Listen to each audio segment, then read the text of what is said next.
Get ready for an epic movie season as summer 2025 brings a powerhouse lineup of some summer blockbusters, the long-awaited sequels to some bold new adventures. Joining us now to talk about this season's must-watch films, Fandango Correspondent Nikki Novak. Nikki, good to see you. How are you? Great to see you, too. Thank you, Chris. Thanks for having me. All right, so which summer premieres are you most excited about in 2025 and why?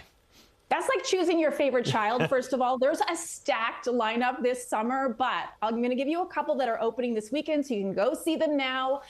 Opened last night. The first, Mission Impossible, The Final Reckoning, with a guy you might have heard of called Tom Cruise, doing what he does best, and that is death-defying stunts. I can tell you in this film, there are two that are among my favorite of the entire 8-series franchise because they're like little mini movies. And I know we've seen the aerial stunts that he's done in the trailers, but there's a plot twist in that I promise you don't see coming. There's also, for families, Lilo and Stitch. I think this is going to do a little bit well at the box office this weekend. Of course, this is a live-action remake of the 2002 film, but Maya Kealoha, who is cast as the live-action Lilo, you are going to be so charmed by her. She was 6 years old when she was cast, 15 auditions, and she is incredible. And then looking forward, Jurassic World Rebirth. I know we've had a lot of Jurassic movies, but this one to me looks excellent. We have a new cast. It's a rebirth of the franchise. Scarlett Johansson, a longtime fan of Jurassic Park, is now heading up the franchise. And I've seen a lot of extended footage from this, and it looks spectacular. Sort of harkens back to the original Jurassic Park.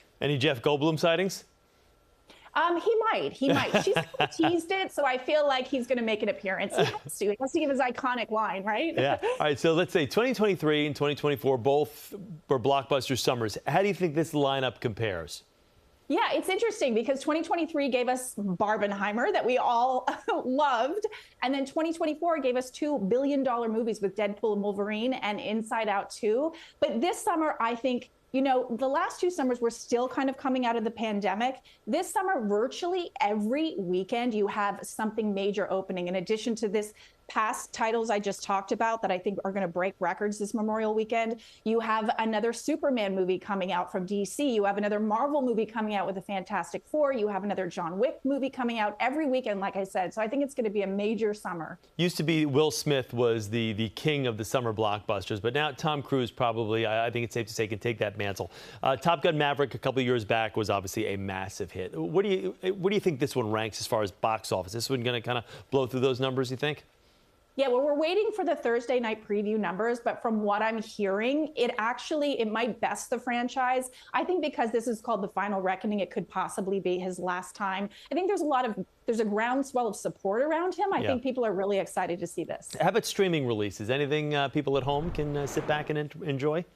Yes, if you like a virtual vacation, there's a new series on Netflix. It's a 5-episode limited series called Sirens. And if you liked The Perfect Couple with Nicole Kidman, or you like The White Lotus, this is the perfect meld of the two of them. It's about a billionaire played by Julianne Moore on her summer estate. It's just like the perfect beach read. I binged it in one sitting. It's a lot of fun. Awesome. And for some movie news you can use, AMC announcing this week they're doing some discounted tickets for the summer months that viewers can take advantage of on the Fandango site. Quickly, give me a quick background on this. Yeah, so we all know about Discounted Tuesdays. Well, now AMC announced that Wednesday evenings for adults, starting on July 9th, you can get 50% off your tickets. And of course, if you go to Fandango and buy your tickets there, you can get the same discount. Awesome. Nikki, thank you. Good to see you. Have a great weekend. You too. All right. You too. Thanks so much. Good to see you. You can witness the action and adventure of Mission Impossible for yourself starting today. The film distributed by Skydance and Paramount Pictures. Paramount, of course, the parent company of CBS. So we're looking forward to that, whether we work here or not.